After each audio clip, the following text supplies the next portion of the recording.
Hello tout le monde et bienvenue sur ma chaîne. Donc aujourd'hui, j'aimerais parler d'un sujet qui nous concerne tous, le temps. Et plus particulièrement la gestion du temps. Parce que je sais que beaucoup, moi la première, on n'arrive pas, on galère tous à gérer notre temps.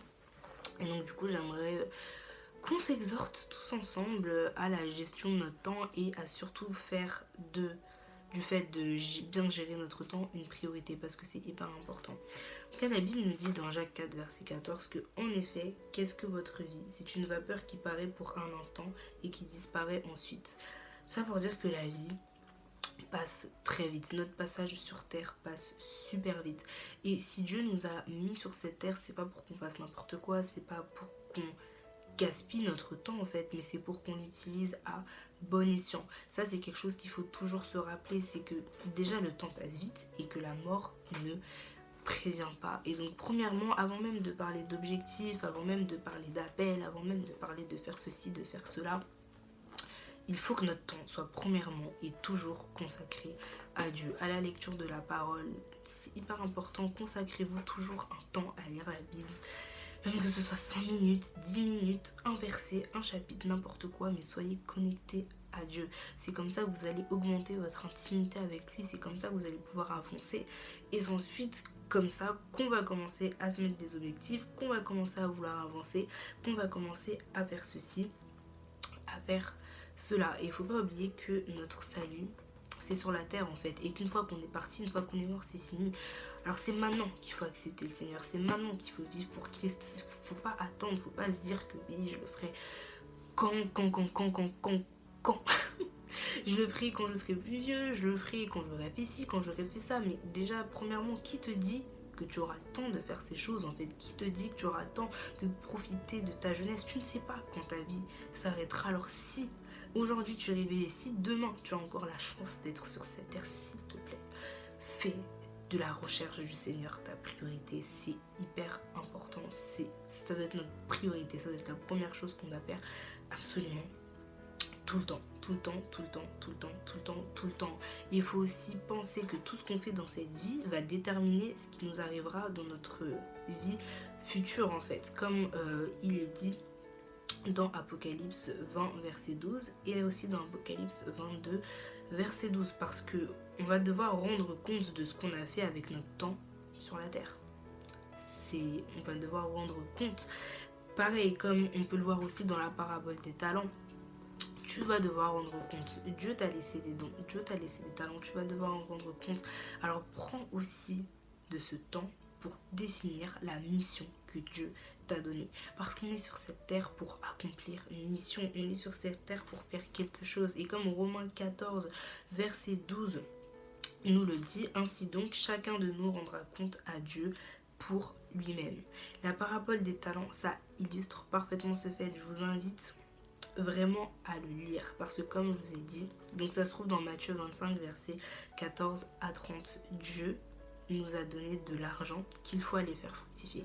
Il faut faire fructifier vos talents, je t'en supplie. Si tu as un talent, si Dieu t'a dit de faire quelque chose, ne te cache pas derrière cette fausse modestie, ne te cache pas derrière le j'ai pas le temps, le je sais pas quoi. Moi par exemple, je sais que mon appel concerne ce que je fais maintenant, c'est-à-dire faire des vidéos, etc., etc. Je sais que c'est une partie de mon appel et c'est quelque chose que j'ai pas combattu mais que j'ai longtemps occulté et que je me disais que bon, si je le fais pas, c'est pas très grave. Alors que si, là je sais que en faisant ça, j'obéis au Seigneur et donc j'utilise mon temps à bon escient parce que j'aurais pu faire autre chose que de filmer des vidéos, etc. Mais non, s'il te plaît, c'est archi important. C'est très important en fait. On a tous des talents en nous et il faut qu'on aille accomplir ces talents. Et s'il te plaît, tu es capable parce que Dieu aura donné à chacun. Dieu donne à chacun en fait selon sa possibilité en fait. Si Dieu t'a donné quelque chose à faire, si Dieu t'a donné un talent, etc., c'est qu'il sait. Il sait que tu vas pouvoir l'accomplir, il sait que tu vas pouvoir le faire. Et la parabole des talents, pardon, qu'est-ce qu'elle nous enseigne? Elle nous enseigne aussi qu'il vaut mieux faire quelque chose que de ne rien faire. Parce que la personne qui avait reçu une pièce d'argent, et aller enterrer en fait son talent. Elle est partie enterrer son talent. Elle n'a rien fait avec son talent parce qu'elle avait peur. La personne, elle avait peur et n'aie pas peur, comme je viens de le dire. Si Dieu t'a donné un talent, c'est parce qu'il sait que tu vas y arriver en fait. Et quand le maître est arrivé, il lui a dit mais pourquoi tu n'as rien fait en fait avec ce que je t'ai donné, et tu aurais pu même aller à la banque et retirer ensuite ton argent avec intérêt en fait. C'est ce que lui dit le maître. Comme par exemple, tu aurais pu juste servir à l'église en fait. Même ton appel, ça peut être l'appel le plus simple. Tu aurais pu juste aller à l'église, tu aurais pu juste faire ton appel dans ton entourage. Dieu ne te demande pas forcément de faire comme ça, de faire des vidéos, d'aller dans le monde entier, de faire des voyages missionnaires. Non, rien que dans ton entourage, tu peux conduire ton appel en fait, et tu peux faire ce à quoi Dieu t'a appelé, et tu n'as pas besoin de faire des choses grandioses. Et je te dis franchement, le pire c'est de ne rien faire, le pire c'est d'utiliser ton temps, de gaspiller ton temps en fait. Et l'ennui et le fait de ne rien faire, il faut vraiment faire attention avec ça parce que ça mène très souvent au péché. Faites attention, comme Luc 12 verset 47 nous le dit, ou encore 2 Pierre 2 verset 21 nous le dit aussi.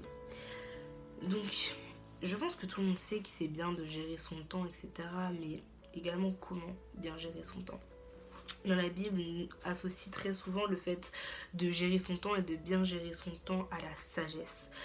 Comme un psaume nous dit, enseigne-nous à bien compter nos jours, comme nous dit le psaume 90, verset 12.